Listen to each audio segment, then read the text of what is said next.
Well, alright. Well, I figured we'd come in the backyard here and do ourselves a review of some of my favorite tools that I like to use. I've used this particular tool a lot down that river. And the tool that we're going to review today is a WoodsMan tool. And this is it right here. Put myself an orange lanyard on it. And I've got a razor sharp edge on this bad boy. It has a hook, and the hook is used for, well, if you want to pick up some vines or whatnot. For instance, if I wanted to clear those vines off right here, you would just pull, and it would clear those vines off my trees there. And it works really well, as you can see. Clean off that. You can also get a branch if you want, and I'll just cut right through it. In addition to that, it's got a really nice powerful chop to it.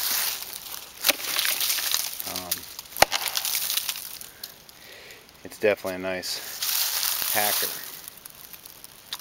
Now, I've seen a lot of knives that are used for splitting wood or whatnot. This is not a survival tool. I would not suggest using this for survival per se. And that's because when it comes to splitting wood, I don't think it's as effective as, let's say, a larger survival knife. But for around the yard and doing quick cleanup or whatnot, the WoodsMan tool is definitely very useful. Not only that, is it can clear a path for you very quickly. So we're not going to be making fire kindling with this thing, but it is good for clearing your way, and just a general purpose blade for your backyard, and that's if you have a backyard like this. So a lot of times, just to keep the underbrush clear, or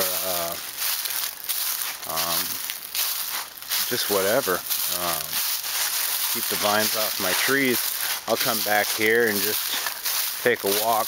I do have a sheath for this. It's a Condora sheath, and it's just some army material. This is the old Vietnam era one, and you can wear it on your belt or whatnot.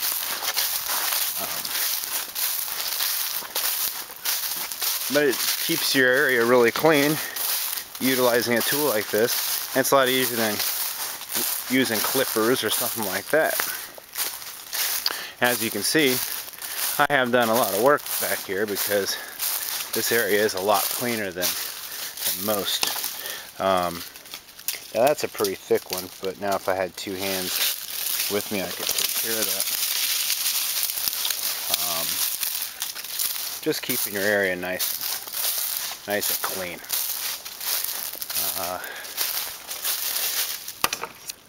Let's see here. I guess we could chop right there. Before, after, before,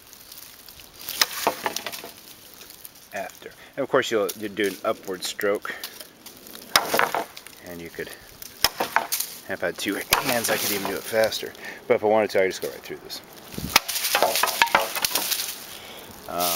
Fantastic tool, very useful, and I didn't damage the blade by doing that at all. Very tough, soft metal, maintains an edge relatively well, but I'll use it all day and I won't sharpen it. Fantastic tool though. Another tool that I like to use, and this is why I like to have the reflective band on here. You try to find that without that reflective band on there. Yeah. So to say the least, I would highly suggest that if you had a tool like this in the woods, you'd want to have at least an orange lanyard on it, or get one of them knives that has the fluorescent handles or whatnot. You know? Here's another knife I have. Let's walk over here a little bit. Get a little sun.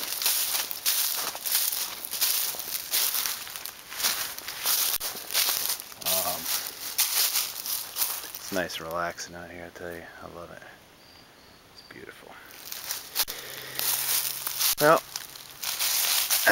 this particular knife that I have is a custom, and it's a DL Drew custom knife, and it's got his little etch on there, you can see. Coca-Cola handle, and also I placed a lanyard on there because the handle's very short. This, I use this actually, you see how it curls around there, and I'll also choke up on it like this. And this particular knife, I believe I got for, I think I got it for $30. I'm not too sure. It's ATS 34. I got it on Blade Forums, and it's fantastic. Notice how thick that edge is, that blade. It's a beauty. This is a fantastic utility blade. I've used this to open up a paint can before. It's an ATS 34, so it's a very tough steel. Maintains an edge and gets razor sharp. It is actually hollow ground towards the middle, and then it gets more of a flat grind here for toughness. These are the benefits of a custom-made knife. These are it's leftover material, and every once in a while he offers these smaller knives, and they're fantastic. As you can see, it's about a 2.5 inch blade. I got 2 of these. This was the least favorite of the 2 that I got. So the other one that I have is slightly larger, and I'm saving that one for when this one wears out. But I'll use this for all kinds of stuff, working in the yard or whatnot. I prefer a fixed blade when I'm working in the yard. I don't like to get sand and all that in my folders. And I find that using my folders, I a lot of times wear them out very quickly. I have a large yard, and I'm pretty hard on my knives when I'm in the yard. I don't have time to be treating my knives nice. Something like this is just a chunk of steel. A chunk of tough steel at that. And you can really abuse it. After I use it for all day, give it a hard day, painting the deck or whatnot, I'll just bring it in, wipe her off with some wood cleaner, and sharpen her up, and she's back to new. Fantastic blade. I don't like to stab live trees, but it's a very nice knife. Cuts nicely. I don't want to kill you. Here, watch you. See, I got all these little spiders here. They're so nice. I love them. This is a dead tree, by the way. But basically, you can see that it's a utility blade. You can get in there, stab, bend. See, it's not going to bend. So, up. See that? Nothing. No bending. That's the tip. I'm just going to bend on the tip. See that? I can drill a hole if I want it to. Yep. There you go. No bending. No problem at all. Utility blade. You want to clean something off to paint it, you just clean it off. It's beautiful. It's made to be used. It's got a nice groove there so you don't get on the hand, and also a safety where I can see how I'm using that. And I tied this off myself. I might do a lanyard video also. But it gives you something to hold on to. A little bit more security. I can grab it out of my pocket. And basically, I'll, resheath it and keep her in my pocket.